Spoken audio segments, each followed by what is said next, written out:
বাগিচাত ডকাইতি কাণ্ড হৈছে। বাগিচাৰ পৰিচালকৰ পৰা ডকাইতে লুটি লৈ গৈছে ধন। তিনিচুকীয়াৰ চামডঙা চাহ বাগিচাত এই ডকাইতি। বাগিচাখনৰ পৰিচালকৰ পৰা ডকাইতৰ দলে লুটি নিলে 5,24,000 টকা। ডকাইতৰ আক্ৰমণত আহত হ'ল এজন সহকাৰী পৰিচালক।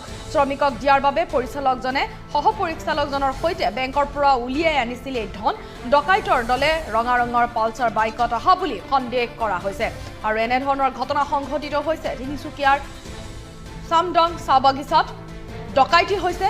বাগিচাখনৰ পৰিচালকৰ পৰা ডকাইতৰ দলে লুটি লৈ গৈছে 5,24,000 টকা। ডকাইতৰ আক্ৰমণত আহত হৈছে এজন সহকাৰী পৰিচালক। শ্ৰমিকক দিয়াৰ বাবে পৰিচালকজনে সহপৰিচালকজনৰ সৈতে বেংকৰ পৰা উলিয়াই আনিছিল এই ধনখিনি।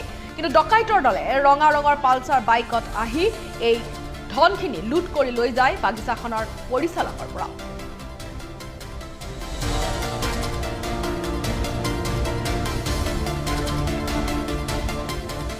এতিয়া পেমেণ্টটো ল'বলৈ আহিছিলোঁ মেনেজাৰ আৰু মই। ইয়াত যেতিয়া দুয়োটা মেনেজাৰ আৰু মই যেতিয়া পেমেণ্ট ল'ব আহিছিলোঁ তেতিয়া দুজন ল'ৰা আছিলে। পিছতে আমিতো নাজানো, চাব নাজানো যে আজি এনেকুৱা হ'ব। এইকেইটা ল'ৰা বজাৰত আহিছে। তাৰপাছত আমি দুয়োটা মেনেজাৰ মই দৰমহা লৈ গৈ আছোঁ আৰু আমাৰ মিছাজনৰ মেনেজাৰ আগত আছে। সি অলপ আগবাঢ়ি গ'ল।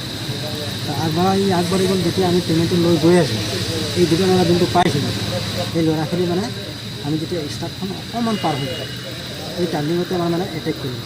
এটেক কৰি পেলাই ডাইৰেক্ট ষ্টাৰ্টত সোমা মাৰিলোঁ বাইকখন।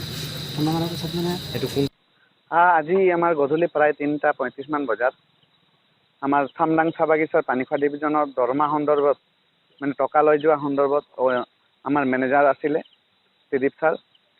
আৰু ৰাস্তাতে আগুচি ধৰি ডকাইতি প্ৰায় 4-5জনমান ডকাইতে তেওঁক আগুচি ধৰিলে আৰু তেওঁক চোকা অস্ত্ৰৰে প্ৰহাৰ কৰি আমাৰ এই যিটো আমাৰ দৰমহাৰ পইচাৰ বাকচ থাকে এই বাকচৰ পৰা দুটা বেণ্ডেল তেওঁলোকে ডকাইত কৰে আৰু লৈ যায়। আৰু এই ৰাস্তাত অন্য এজন পৰিচালকক তেওঁলোকে গুৰুত্বভাৱে আঘাত কৰিছে।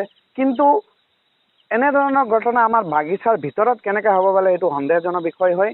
আৰু আমি বৰ্তমান অৱস্থাত আমি সুৰক্ষাজনিত কাৰণত আমি ভুগি আছোঁ। বাগিচা অঞ্চলত যিহেতু এতিয়া বোনাছৰ সময়, প্ৰত্যেকটা বাগিচাত বোনাছ দি আছে। আৰু এনেধৰণৰ ঘটনা যদি আমাৰ বাগিচাত হ'ব ধৰে, আমাৰ দিনত খাটি খোৱা সমাজ